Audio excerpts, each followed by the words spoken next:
Yesterday we had Benny and Wisco.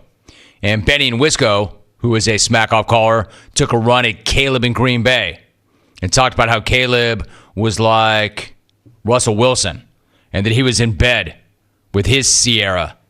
And wore Kaleb in Green Bay, putting his usual effort into producing an over-the-top RSVP to the smack-off this year, Russell Wilson style, talking all slow and sultry from his bed, right next to his lover, Sierra, mist. See what he did right there? He kind of insinuated that Kaleb is not thin and that Kaleb is a virgin. And that, in effect, he's in bed with his girlfriend. 2 liters of soda. It's kind of what he did there. Anyway, Kaleb is pretty clever. I know he can handle his own.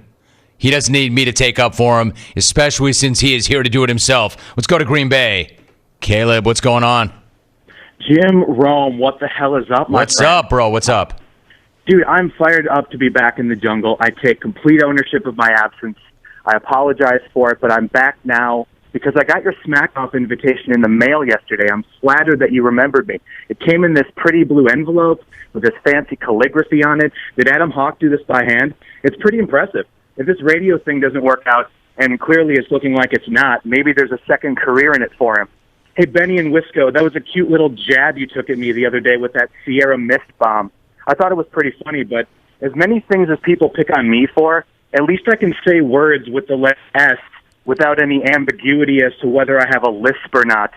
Seriously, bro, in the first grade, were you hooked on phonics or hooked by a bass fisherman? You sound like Mike Tyson hired a speech therapist. But, Jim, I'm watching the show on TV. Is it Take Your Grandfather to Work Day? Seriously, the new guy looks so old. Robert wasn't training him how to do his job. He was showing him how to use one of them newfangled computation machines. This guy hasn't been around electricity since the last time he flew a kite in a thunderstorm. Honestly, you have Keith Arnold drinking out of that disgusting cup he never washes, and now you have Benedict Arnold sipping ale from a mug made of whale bone. But it's cool because if the Stew studio ever gets chilly in the winter, you can ask Charles Ingalls over there to chop some firewood for the stove. I don't know who's going to drop dead first, me from the cholesterol or the new guy from the sudden dopamine rush of his first Twitter notification. But seriously, Thanos, we jab and we jest and we joke around.